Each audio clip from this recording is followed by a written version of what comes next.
आइए, सुनिए, देखिए, समझिए सनातन सत्य।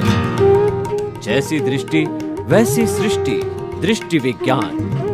कुदरत, कुदरती रचना एवं कुदरत के कानून से शाश्वत सुख की प्राप्ति। जोधपुर के परम पूज्य महात्मा उपासक प्रोफेसर डॉक्टर सोहन राज तातेड़ के निर्देशन में सनातन सत्य। जैसी दृष्टि वैसी सृष्टि, दृष्टि विज्ञान।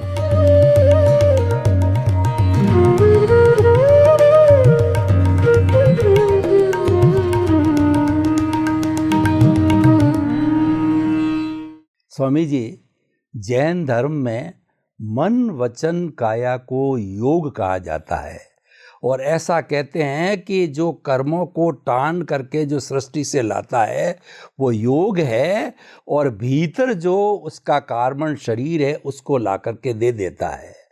तो ये योग की बात बताई गई है मन वचन काया की। और बहुत से लोग जो परिणाम और पुरुषार्थ की बात करते हैं कि वो कई बार कंफ्यूज होकर के परिणाम जो देने वाला भी मन वचन काया है और पुरुषार्थ करने वाला भी मन वचन काया है, तो वो स्पष्टीकरण नहीं हो जाता और हम बड़े कंफ्यूजन में रहते हैं। और जो है वो आप हमको समझाइए अध्यात्म विज्ञान की दृष्टि से कि परिणाम क्या होता है, पुरुषार्थ क्या होता है, और वो मन वचन काया का रोल किसके अंदर आता है। तो तीनों चीज़ों को, मन वचन काया तथा परिणाम और पुरुषार्थ को गहराई से हमको बताइए ताकि श्रोतागण के मन में जो कंफ्यूजन है वह दूर हो जाए। आध्यात्म विज्ञान के अंदर ये मन वचन काया जो है वो कर्मों की भुगतान का साधन मात्र है। मगर हमारे धर्म के अंदर, हमारे भारतवर्ष के सभी धर्मों के अंदर इनको मन वचन काया को कर्मों के भुगतान का साधन भी बताया और पुरुषार्थ करने का साधन भी बताया।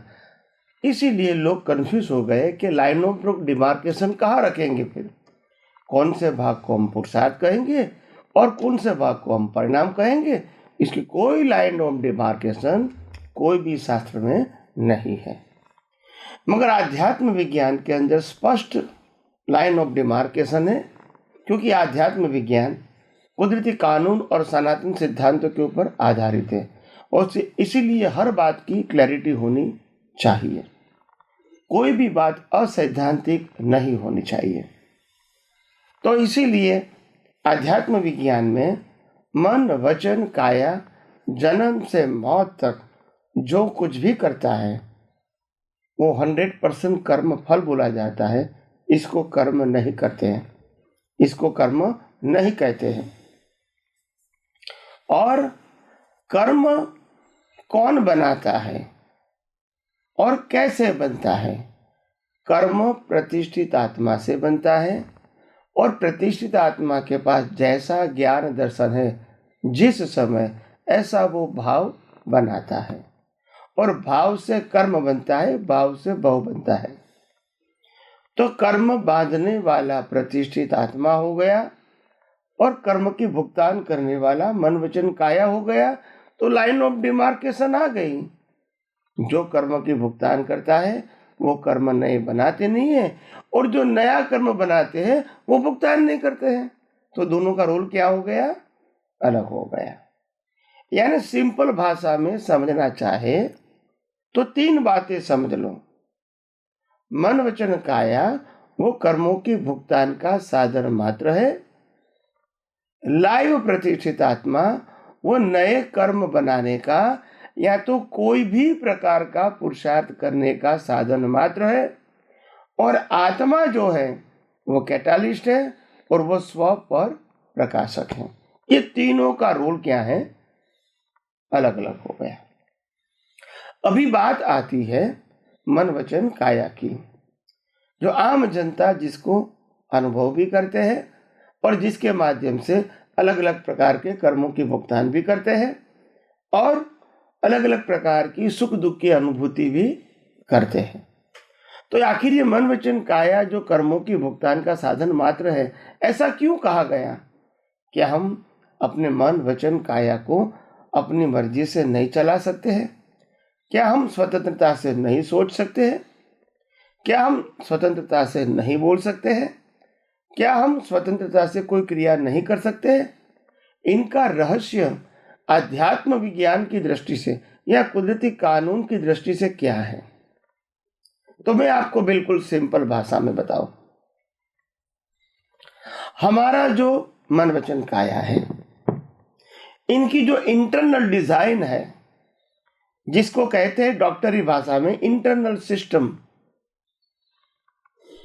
जिसको डॉक्टर रिपेयर भी करते हैं, जानते भी है कहाँ कहाँ तकलीफ है, इनका उपाय भी हमको इलाज भी करवाते हैं, ऑपरेशन भी करते हैं। तो जो इंटरनल पार्ट है, ब्रीदिंग पार्ट, फूड लेने का पार्ट, वाटर लेने का पार्ट, ब्लड सर्कुलेशन का पार्ट, डाइजेस्टिंग का पार्ट और पूरी बॉडी में ब्लड सप्लाई करना और ज्ञान तंतुओं को पहुंचा के संवेदना को प्राप्त करना, ये सब कुछ जो सिस्टम है वो पूरे विश्व के अंदर जो भी मानव समुदाय है वो सबके लिए एक ही प्रकार की डिजाइन है, अलग अलग नहीं है। तो एक डिजाइन कैसे हो सकती है? क्या कुदरती रचना है इसीलिए, या तो इंसान ने बनाई है इसीलिए? तो इंसान ने बनाई होती तो अलग अलग होती, मगर जब कुदरत बनाएंगे तो कोई चॉइस नहीं है। और पूरे विश्व के अंदर सभी व्यक्तियों के शरीर की डिजाइन इंटरनल एक ही प्रकार की है, यानी शरीर की डिजाइन कुदरती रचना है। उसके बाद ये बाहर जो शरीर दिखता है हार्ड फॉर्म वाला, वो किसका है या किसने बनाया? तो बाहर का जो शरीर दिखता है हमको इंद्रियों के माध्यम से अनुभव में आता है, वो शरीर पूरा पंच महाभूतों से बना है, पृथ्वी, जल, वायु, अग्नि और आकाश। ये पंच महाभूत जो है, ये पंच महाभूत जो है वो किसका है? वो तो कुदरत का है। तो डिजाइन भी कुदरत की और पंच महाभूतों का शरीर भी किसका है? कुदरत का है, क्योंकि पंच महाभूत कुदरत का है। फिर आगे जाएंगे तो भी कुदरत ने शरीर तो बना दिया, फिर कुदरत कहती है हमको अभी 100 साल तक इसको जिंदा रखना है, अप्रोक्सीमेट। तो फिर जिंदा रखने के लिए हवा, पानी, खुराक भी चाहिए, मिनिमम रिक्वायरमेंट। वो भी कौन देगी? कुदरत देगी। हवा, पानी, खुराक का मैन्युफैक्चरिंग नहीं होता है, it is not main made, it is a totally nature made. तो 100 साल तक इसको चलाने के लिए, लाइव रखने के लिए हवा, पानी, खुराक भी कौन देगी? कुदरत देगी। तो पहले डिजाइन कुदरत की, फिर पंच महाभूत कुदरत का, फिर 100 साल तक जिंदा रखने के लिए मिनिमम हवा, पानी, खुराक चाहिए, वो भी कौन सप्लाई करेगा? कुदरत करेगा। फिर आखिर इंसान प्रश्न करेंगे कुदरत को या ज्ञानी भगवान को, क्यों हमको 100 साल जिंदा क्यों रखते हो? तब ज्ञानी भगवान फरमाते हैं आपके कर्मों के भुगतान के लिए। फिर इंसान प्रश्न करेगा भी कर्म क्या किया है वो तो हमको मालूम नहीं है, तो भुगतान कैसे आएगी? तो कुदरत कहते हैं आपका काम सिर्फ कर्म बनाने का है। कर्म के भुगतान कर्म के कानून के मुताबिक क्या देना है, संजोग क्या देना है, स्पीच कैसी होनी चाहिए, एक्शन कैसा होना चाहिए, कर्मों के भुगतान के संजोग कैसे होने चाहिए, सत्ता, संपत्ति, संबंध और साधन के रूप में, ये सब हमारा खेल है, ये आपका खेल नहीं है। आपका काम एग्जाम देना है, हमारा काम रिजल्ट देना है। रिजल्ट में आपकी कोई भी सोच नहीं चलेगी, कोई भी प्रायोरिटी नहीं चलेगी, कोई भी पसंदगी नहीं चलेगी। आप चाहे राम हो, चाहे कृष्ण हो, चाहे महावीर हो, कुदरत के कानून के मुताबिक जो संजोग आएगा उसी को ही भुगतान करना पड़ेगा, नो चॉइस। कृष्ण भगवान का जन्म भी जेल में होगा, नो चॉइस। राम को वनवास जाना पड़ेगा, नो चॉइस। राम की सीता उठा के ले जाएगा रावण, नो चॉइस। भगवान महावीर को कान में खीला लगाना पड़ा, नो चॉइस। भगवान महावीर को दीक्षा लेनी थी, बड़े भाई भाभी ने मना किया, नो चॉइस। तो मन वचन काया के ऊपर हमारी 100% चॉइस ही नहीं है। और इसलिए कुदरत कहते हैं हर कर्म जो आपने बनाए हैं कर्म, उसके भुगतान के हर संजोग हम ही प्रोवाइड करेंगे। तो इसीलिए हमने पिछले अवतार में क्या कर्म किया है वो आज हमको जानने की आवश्यकता नहीं है। जो भी रिजल्ट कुदरत देगा उसी को ही हम भुगतान कहेंगे या भुगतान मानेंगे, इसीलिए हमारा जीवन है। तो ये 100 साल तक जिंदा रखने का कारण समय समय पे आपको कर्मों की भुगतान करना है। उसके बाद जब एंड, हमारा श्वास भी कौन बंद करेगा, वो भी कुदरत करेगा हमारे आयुष्य कर्म के मुताबिक, उसमें भी हमारी चॉइस नहीं है। इन शॉर्ट, जन्म से मौत तक मन वचन काया का क्रिएटर, ऑपरेटर एंड डिस्ट्रॉयर तीनों कुदरत है। और इसीलिए हमारे आध्यात्म विज्ञान के अंदर अनुभवी ज्ञानी के आधार से मन वचन काया की अवस्था मात्र कुदरती रचना है। तो इसीलिए इसका कोई भी कंट्रोलर व्यक्तिगत रूप से नहीं है, सिर्फ कुदरत और कुदरत का कानून और उससे बनती हुई अवस्था को कहते हैं कुदरती रचना। तो इस प्रकार से जन्म से मौत तक मन वचन काया को ऑपरेट करने की फ्रीडम हमारे पास नहीं है। मन में जो विचार आते हैं उसका भी हम कंट्रोलर नहीं है। विचार आते हैं, हम करते नहीं हैं। अगर हम करते हैं तो स्विच बंद कर दो। Is it possible? नहीं। कई लोग बोलते हैं कि संजोग आते हैं तो हम विचार करते हैं। भाई संजोग किसने दिए विचार करने के? वो भी तो कुदरत ने दिया। आखिर वो विचार भी किसके अधीन रहा? संजोग के अधीन। फिर स्पीच किसके अधीन रहेगी? वो भी संजोग के अधीन। अगर आपके सामने बच्ची आएगी, लड़की आएगी आपकी, तो आपकी भाषा उसी प्रकार की होगी। बहन होगी, उसी प्रकार की भाषा होगी। माँ होगी, भाषा परिवर्तन हो जाएगी। पत्नी होगी, भाषा परिवर्तन हो जाएगी। यानी आपकी स्पीच भी डिपेंड ऑन सर्कमस्टेंसेस है। और थर्ड, एक्शन भी क्या है? एक्शन भी आपका संजोगों के ही अधीन तो है। तो इसीलिए जन्म से मौत तक मन वचन काया की अवस्था मात्र कुदरती रचना है।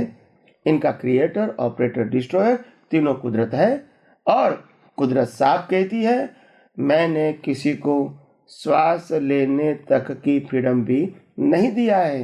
अगर आप आपकी मर्जी से श्वास लेंगे तो फिर आप श्वास लेने में ध्यान रखोगे या क्रिया करने में ध्यान रखोगे मन वचन काया की? फिर आप कंफ्यूज हो जाओगे। दूसरी बात, अगर आप खुद श्वास लेते हैं तो फिर रात को सोएंगे कैसे? सोने के बाद कौन लेगा? अगर आप अनकॉन्शियस होंगे तो फिर कौन लेगा? तो कुदरत ने साफ बोला है कि आपको हमने श्वास लेने तक की स्वतंत्रता नहीं दिया है। तो जिस श्वास के आधार से ये मन वचन काया चलता है उसमें हमारे पास फ्रीडम कैसे हो सकती है? तो इसीलिए मन वचन काया की अवस्था मात्र कुदरती रचना है। इनका क्रिएटर, ऑपरेटर, डिस्ट्रॉयर कुदरत है। और इसीलिए कुदरत ने साफ बोल दिया कि मन वचन काया की कोई भी क्रिया के लिए आप जिम्मेदार नहीं हो। मगर अगर आप कोई भी क्रिया के कर्ता बनोगे, कोई भी व्यक्ति या साधन के मालिक बनोगे, तब तो जिम्मेदार होंगे। तो इसीलिए आइए हम यही विज्ञान को और गौर दृष्टि से समझने की कोशिश करें और आध्यात्म विज्ञान को अपनी दृष्टि में परिपक्व करें। हम सामान्य लोगों को ये बताते हैं, ये पढ़े लिखे लोगों को, सामान्य लोगों को, कि मन वचन काया तथा उससे जुड़ी हुई अवस्था मात्र कुदरती रचना है। आपको एक सांस देने की भी कुदरत ने स्वतंत्रता नहीं दी है। तो वो कहता है कि मैं 60, 70, 80, 100 वर्ष जीऊँ तो क्या करूँ, सोता ही रहूँ क्या? क्योंकि सब कुछ कुदरत अपना आप करेगी, कुदरत रोटी खिलाएगी, कुदरत पानी पिलाएगी, मुझे तो कहीं उठने की ज़रूरत नहीं है, जो होना वो जो होता रहेगा, तो फिर मैं आखिर क्या करूं?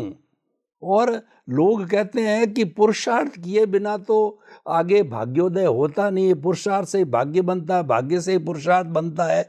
मुझे तो लोग कहते हैं पुरुषार्थ करो, पीछे रह जाओगे, दुनिया भाग रही है, तुम भी भागो, वरना तुम पीछे रह जाओगे। तो मैं करूं क्या? क्या पुरुषार्थ क्या है? तो एक इससे जुड़ी हुई बात पुरुषार्थ की, और जो ये आपने बात कही है इसको थोड़ा और खुला कीजिए। सबसे बड़ी बात यह है कि कुदरत को हमारी सोच से हंसी आती है, और हंसी इसीलिए आती है जब कुदरत साफ बोलता है इस दुनिया में न कुछ आपको लेकर आना है और न ही कुछ लेकर जाना है। ये दोनों बातें तो सब मानते हैं, स्वीकार करते हैं, और बाद में जन्म से मौत तक मन वचन काया का जो संयोग मिलता है, इसका क्रिएटर, ऑपरेटर, डिस्ट्रॉयर तीनों में हूं। आप आपकी मर्जी से श्वास तक नहीं ले सकते हैं, कुदरत साफ बोलती है। भाई क्रिएटर, ऑपरेटर, डिस्ट्रॉयर तीनों कुदरत है, वो तो मैंने एक्सप्लेन कर दिया, मगर हमारी बुद्धि और अहंकार मानती नहीं है कि भी अगर हम कुछ नहीं करेंगे तो फिर क्या होगा। तो ये तो सिंपल बात है, जब श्वास भी आपके लिए कंपलसरी है तो श्वास के साथ जुड़ा हुआ मन वचन काया भी आपके लिए क्या है, कंपलसरी है। आपके पास ऑप्शन नहीं है कि मैं क्या सोचूं, क्या नहीं सोचूं, क्या बोलूं, क्या नहीं बोलूं, क्या करूं, क्या नहीं करूं, वो ऑप्शन आपके पास नहीं है। कृष्ण भगवान के पास भी ऑप्शन नहीं था, उन्होंने भी दुर्योधन को समझाने की कोशिश किया कि कैसे भी करके समझ जाओ ताकि महाभारत नहीं होवे और लाखों लोगों की हिंसा नहीं होवे और परिवार की हिंसा न होवे, मगर जो होना था वही हुआ। भगवान श्री राम ने भी अपनी धर्मपत्नी सीता जी को छुड़ाने के लिए, रावण को समझाने के लिए अलग अलग दूत भेजे और समझाने का प्रयास भी किया, फिर भी नहीं हुआ। उसका मतलब ये नहीं कि दोनों के पास सामर्थ्य नहीं था, सामर्थ्य था, मगर होनी को कैसे अनहोनी कर सकते हैं, कैसे टाल सकते हैं, आप समझे? तो हर बातों को हमको समझना पड़ेगा। आखिर हमारा प्रत्येक जीवन जो है उसमें कुदरत तो साफ बोलती है। मैं इंसान की सोच को देखकर मेरे को हंसी आती है। जब तुमको मालूम है कि इस दुनिया में सत्ता, संपत्ति, साधन और संबंध, इनमें से कुछ भी आप लेकर नहीं आए और कुछ भी लेकर नहीं जाओगे, तो फिर मेरा मेरा क्यों बोलते हो? ये शरीर भी छोड़ के जाना है, ये तो सबको मालूम है, ये कोई नई बात नहीं है। जब शरीर छोड़ के जाना है तो सत्ता, संपत्ति, संबंध, साधन तो छोड़ना ही है। फिर इतना मोह क्यों? फिर इतना मालिकीपन क्यों? फिर इतना अहंकार क्यों? कुदरत तो साफ बोलती है तुम्हारा पूरा जीवन हमारे कंट्रोल में है, और आपका मन वचन काया हम जो अवस्था देंगे उसी के मुताबिक काम करेंगे। ये मशीन के पास कोई फ्रीडम नहीं है। तो इसीलिए मैंने कहा कि आध्यात्म विज्ञान को जितना गौर दृष्टि से समझने की कोशिश करोगे, इतना ही आपको समझ में आएगा कि विज्ञान कितना सरल, सहज और सुगम है। मगर हाँ, अनुभवी पुरुष मिलने के बाद वो सहज, सरल, सुगम है। तो आइए हम यही विज्ञान को और आगे समझने की कोशिश करें। स्वामी जी बहुत बहुत धन्यवाद। आपने जो है कि ये मन वचन काया और उससे जुड़ी हुई हर अवस्था मात्र कुदरती रचना तो कहा ही है, जो कि कुदरत ने दिया है, लेकिन उसके साथ साथ में आपने पुरुषार्थ के लिए दृष्टि विज्ञान भी दिया है।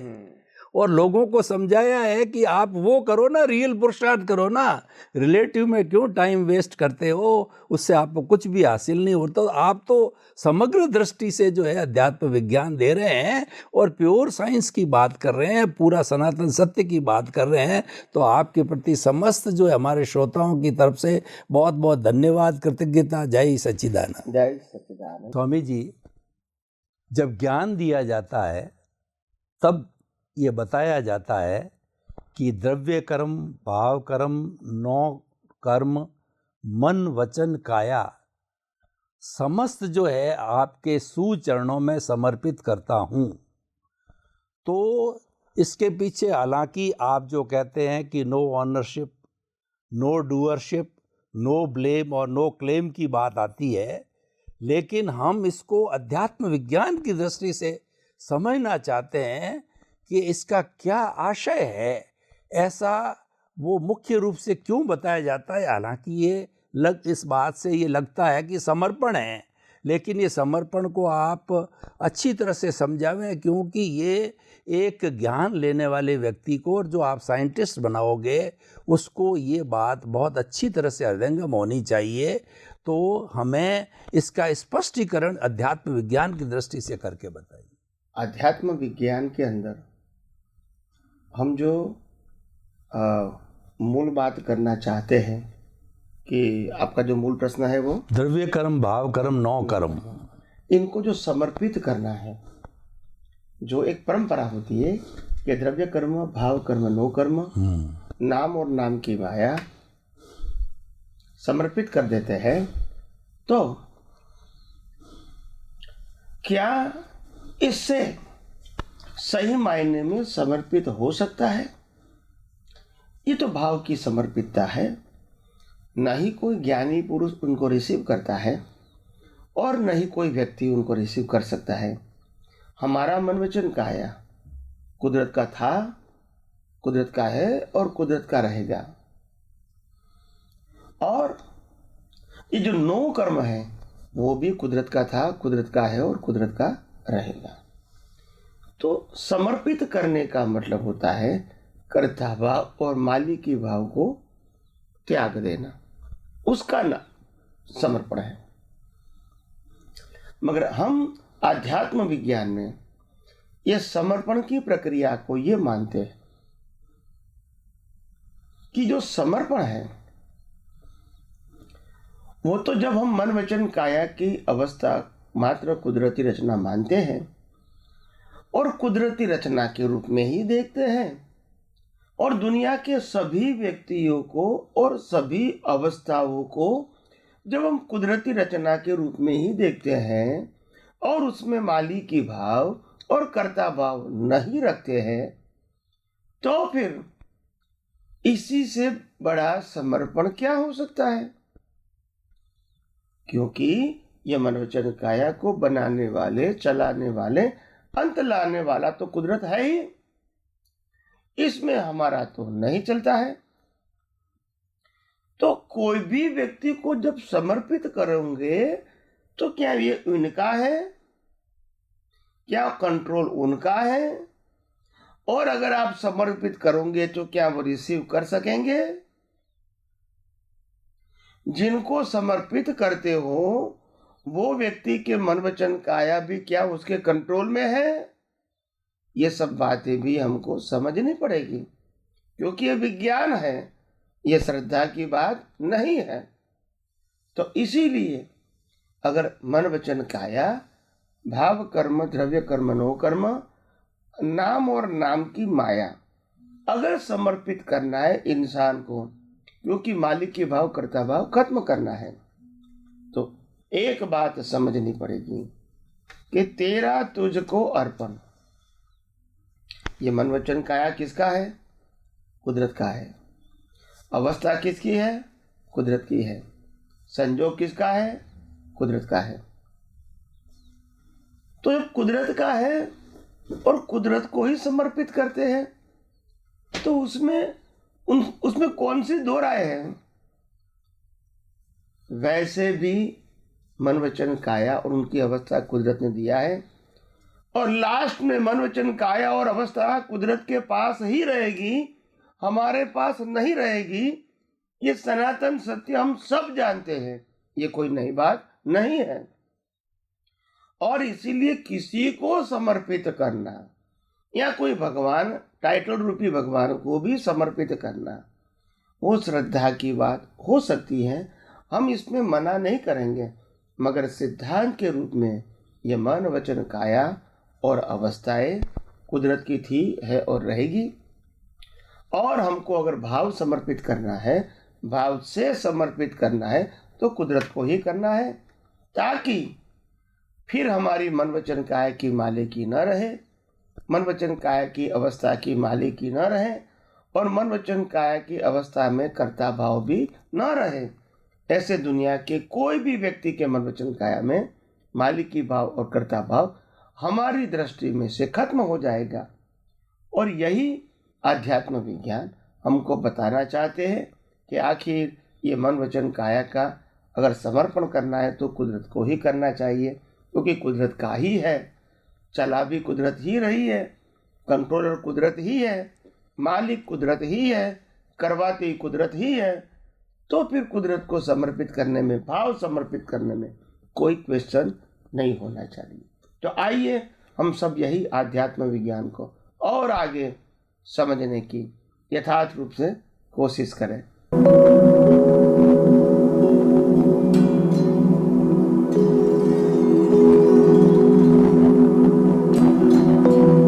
एक ऐसा अंतर्राष्ट्रीय ख्याति प्राप्त मानव जो गुरु प्रेरणा से पिछले 20 वर्षों से वानप्रस्थ जीवन जीते हुए 24 घंटे मानवता की सेवा में संलग्न है।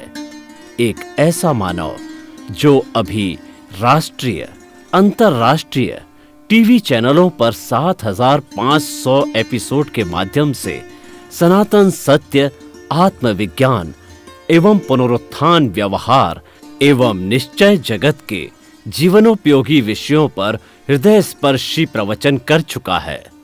उस मानव का नाम है महात्मा उपासक प्रोफेसर डॉक्टर सोहन राज तातेड़। प्रोफेसर तातेड़ द्वारा योग, दर्शन, शिक्षा विषयों पर रचित पीएचडी स्तर के 250 शोध ग्रंथ भारत के 100 प्रतिष्ठित विश्वविद्यालयों में शोधार्थी पढ़ रहे हैं तथा वे सभी शोध ग्रंथ वहां की सेंट्रल लाइब्रेरियों में उपलब्ध हैं। महात्मा सोहन राज ने अभी तक हजारों स्कूलों, कॉलेजों, विश्वविद्यालयों एवं संस्थाओं में सेमिनार, वर्कशॉप, कैंप लगाकर लाखों विद्यार्थियों को योग, दर्शन, शिक्षा का प्रशिक्षण देकर उन्हें सुसंस्कारित किया। डॉक्टर तातेड़ ने भारतीय संस्कृति उत्थान के 4000 से अधिक समसामयिक विषयों पर आर्टिकल लिखकर ऑनलाइन जर्नल, पत्रिकाओं, वेबसाइट्स पर प्रकाशित किया, जिसका उपयोग लाखों पाठक कर रहे हैं। उपासक तातेड़ के 5000 से अधिक आज का सुविचार, आज का शुभ संदेश, आज का मंगल भावना योग आदि चिंतन websites, Twitter, blogger, Facebook, YouTube माध्यमों से लाखों लोग अपना जीवन निर्माण कर रहे हैं। मानवता के मसीहा ऐसे महामानव महात्मा सोहन राज तातेड़ के प्रोफाइल को अभी तक विश्व के 20 लाख दर्शक यूट्यूब पर, 12 लाख गूगल पर एवं लाखों दर्शक फेसबुक, ब्लॉगर, ट्विटर और इंस्टाग्राम पर देख चुके हैं।